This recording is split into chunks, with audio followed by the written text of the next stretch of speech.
Hello అండి, namaste. Welcome back to family bytes. ఈరోజు వీడియోలో ఇన్స్టంట్ మావా మోదకులని మౌల్డ్ లేకుండా ఈజీగా ఎలా ప్రిపేర్ చేసుకోవాలో చూపించబోతున్నాను. ఈ మోదకులని ప్రిపేర్ చేసుకోవడానికి ముందుగా ప్యాన్లోకి 1 టేబుల్ స్పూన్ దాకా నెయ్యిని వేసుకోండి. ఇందులోకి అరకప్పు దాకా కాచి చల్లార్చిన పాలను వేసుకోవాలి.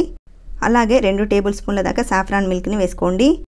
ఇలా సాఫ్రాన్ మిల్క్ని వేసుకోవడం వల్ల మనం చేసే మోదకులకి మంచి కలర్ అండ్ టేస్ట్ వస్తుంది. ఇందులోకి 1.5 కప్పు దాకా మిల్క్ పౌడర్ని వేసుకోండి. మిల్క్ పౌడర్ మనకి బయట సూపర్ మార్కెట్లో ఈజీగా దొరుకుతుంది. ఇందులోకి 1/2 కప్పు దాకా షుగర్ పౌడర్ని వేసుకొని అంతా కలిసే విధంగా బాగా మిక్స్ చేసుకోండి. ఇలా ఒక 5-6 నిమిషాల పాటు కలుపుతూ ఉన్నామంటే ఇదంతా కూడా దగ్గరగా అయిపోతుంది.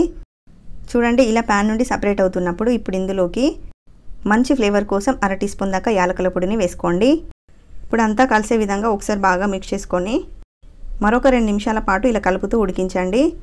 ఇలా 2 నిమిషాలు మిక్స్ చేసుకొని ఇప్పుడు స్టవ్ ఆఫ్ చేసేసి ఇది కొంచెం గోరువెచ్చగా అయ్యేంత వరకు పక్కన పెట్టేసేయండి. మనం చేత్తో తాకగలిగినంత వేడిగా ఉన్నప్పుడు ఒక 2 నిమిషాల పాటు బాగా కలుపుకోండి. ఇలా 2 నిమిషాల పాటు బాగా కలిపామంటే మనకి సాఫ్ట్ టెక్స్చర్ అనేది వస్తుంది. ఇలా తయారు చేసుకున్న కోవాతో ఇప్పుడు మనం మోదకులను ప్రిపేర్ చేసుకుందాము. ఈ మోదకులకి మధ్యలో స్టఫింగ్ కోసం ఇక్కడ నేను డ్రై ఫ్రూట్స్ని తీసుకుంటున్నాను. కాజు, బాదం, కిస్మిస్ని ఇలా చిన్న ముక్కలుగా కట్ చేసి తీసుకున్నాను. ఇలా డ్రై ఫ్రూట్స్ని పెట్టి చేయడం వల్ల మోదక్ టేస్ట్ అనేది ఇంకా బాగుంటుంది.